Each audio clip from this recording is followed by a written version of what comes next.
my beloved Boss Mike Cervera.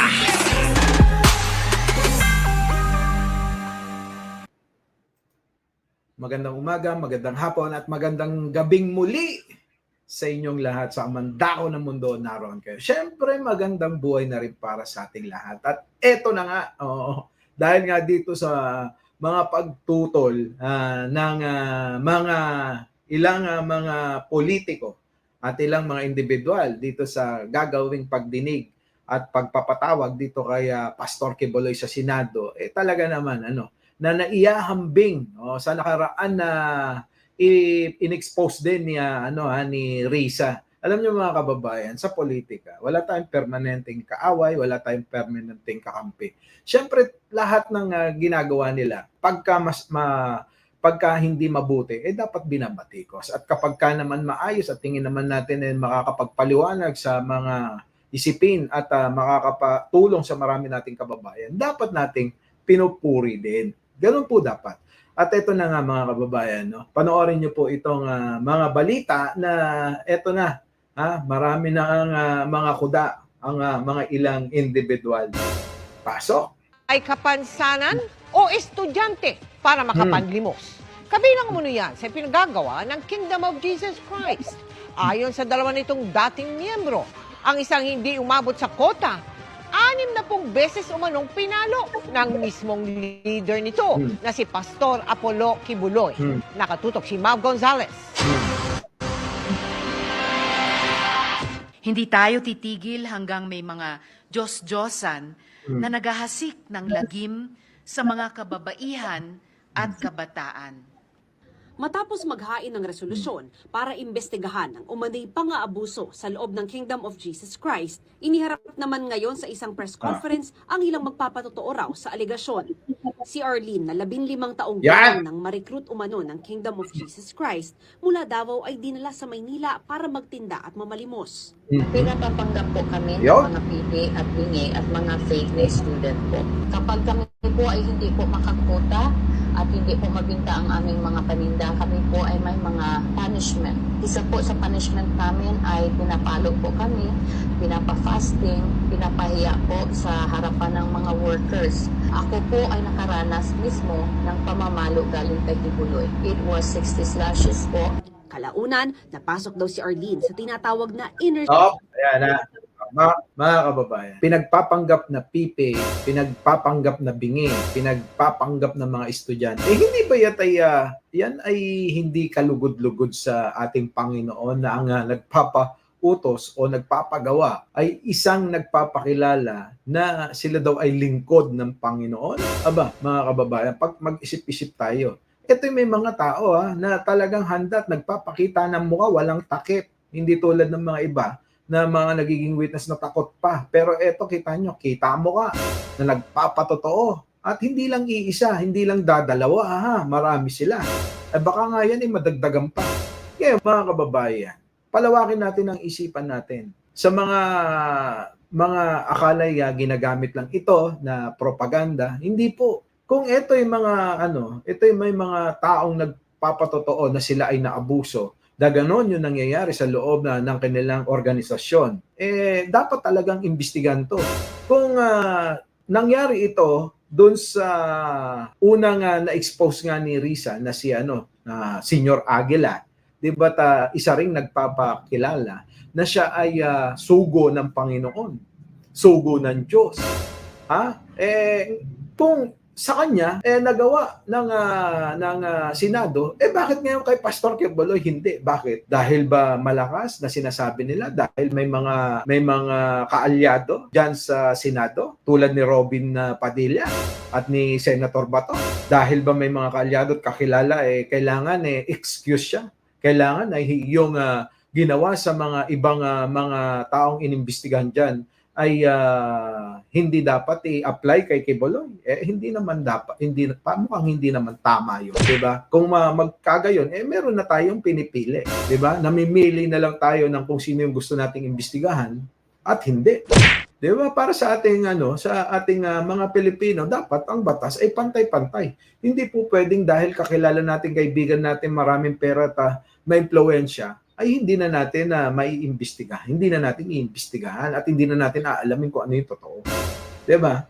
Mga kababayan, pagka inanilay-nilayan ninyo, dahil kapag kaganyan ang mangyayari, ang mga abuso talaga ay yung mga makapangyarihan at iisipin ng ibang mga pangyarihan na gano'n na lang ang buhay sa Pilipinas. Na kapag ikaw ay ordinaryo lang, wala kang kaibigan, wala kang koneksyon, tsapwera ka. At kapag ka naman ikaw ay may impluwensya, marami kang kaibigan sa gobyerno, matatag ka. Mukhang mali naman po, mga kababayan. Circle ni Kibuloy. Nagmamasahe ni Kibuloy at sa kanyang mga spiritual wives. At noong una po akong magsalita in 2019, Mga kababayan, may kota sila na kapag hindi daw natatarget yung kota nila sa pamamalimos, pinaparusahan sila sa pamamagitan ng pagpalo. 'Di ba? Inutusan ka na, inabuso ka na, may parusa ka pa. Sobra-sobra at pagmamalabis na pagtrato sa kapwa mo. Masyado nang inano yun. Yung mga kababayan natin dyan na nakapang-abuso, nakapanakit ng kanilang kasambahay, iniimbitahan dyan sa Senado. Bakit etong si Kibuloy? Parang tinututulan pa ng ilang mga senador na nandiyan dyan. Diba? So, ibig ba sabihin, yung mga gano'n na maliliit, hindi naman maliit, kundi mali na nagawain ng isang tao, ng isang Pilipino sa kapwa Pilipino, na paparusahan. Pagkabadating dito, dahil kilala, hindi po pwede. Mukhang maling-mali, di ba mga kababayan? Maling-mali. ako po ay inalok nila na bayaran upang manahimik.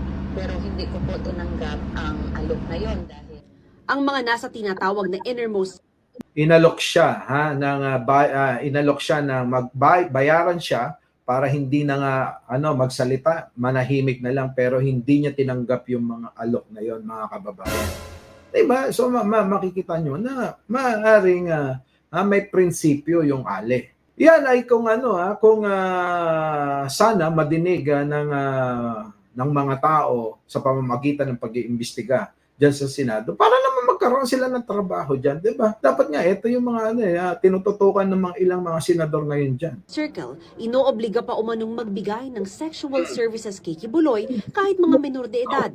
Massage, Ay, kita nyo, 'di ba walang pagkakaiba? Walang pagkakaiba nga dito kay Senyor Aguila. Pero pati pakikipagtalik, yung service ba yun? Serbisyo ba yun? Ng isang membro kahit maging minor de edad, yung yung kanyang makakatalik, okay lang. Mga kababayan naman, 'di ba? Sobrang sobrang masyado ng salaula. Masyado ng hindi katanggap-tanggap sa mata ng tao at sa mata ng Panginoon Diyos. Hindi katanggap-tanggap yung mga ganyang gawain. Ano ba, nagtatago ba si Kibuloy sa pamamagitan ng pagpapakilala na siya ay sugo ng Diyos? Diba, mga kababayan, isipin ninyo. Sa mga naniniwala pa dyan, ewan ko na lang sa inyo kung saan nyo pa pinupulot yung inyong katwiran para paniwalaan yung mga ganyang klaseng tao. O ngayon, hindi pa naman napapatunayan. Kaya nga, imbestigahan nga para malaman natin kung ano yung totoo, kung ano yung sino yung nagsasabi ng totoo. Di ba mga kababayan? Yun lang naman ganun kasimple. Bakit nyo tinututulan? Bakit kayo natatakot? Natatakot ba kayo dahil baka malaman yung katotohanan?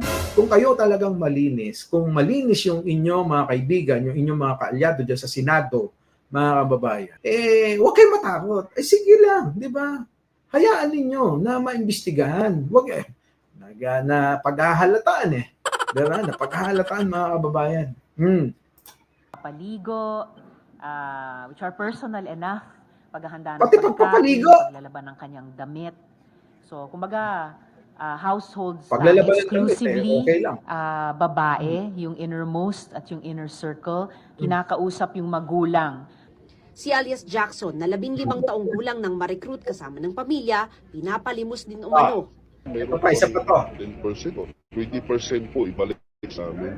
Yung after you come to nag-area pa rin kami, wala na. Limit po talaga, 10%. Naparusahan na raw siya ng sampal at palo dahil hindi niya naabot ang kota niya. Ayon kay Hontiveros, malinaw na human trafficking ito, pero iimbestigahan din kung may iba pang krimen. Mayroon pong kumausap din sa opisina ko na mga pastor na may kaalaman tungkol sa paano daw nagpayaman si Kibuloy at paano niya naitatago itong kayamanang ito. Aalamin daw ng Senado kung sangkot din sa mga alegasyon ang iba pang leader ng Kingdom of Jesus Christ. Hinimok naman ni Ontiveros ang Justice Department na mag-issue ng Immigration Lookout Bulletin Order para mamonitor ang posibleng paglabas sa bansa. Ito na nga, ito na yan. Ito na nga yung mga kababayan. May mga pastor, di umano na mga, dati sigurong mga kaalyado. Meron akong dating kakilala dyan, nandiyan dyan napapanood nyo rin yun minsan. Ngayon wala na. Matagal lang wala dahil nga di umano na may mga hindi tama na pagbabayad sa kanya. Yung kanyang sweldo ay hindi sapat at ganun na nga nangyari nung umalis. Ang nangyari parang binlockmail daw di umano siya ng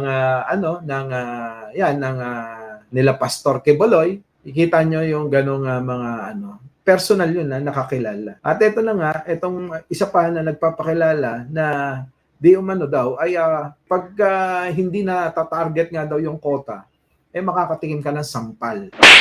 Sampal, palo, o kung anumang pananakit yan mga kababayan, hindi talaga katanggap-tanggap. At ngayon nga, ito pa, pati yung kanyang kayamanan, kung saan daw nanggaling, meron ng magpapatotoo. At masyadong excited tayo dyan na malaman. Panoorin na lang natin sa mga susunod na araw kung itong si Pastor Kibuloy dadalo nga dito sa pagdinig sa Senado. Eto pa isa mga kababayan. Kung nga, yung sinasabi ko sa inyo, etong tao na to, ganun din halos parehas na parehas sila ng ng kinasangkutan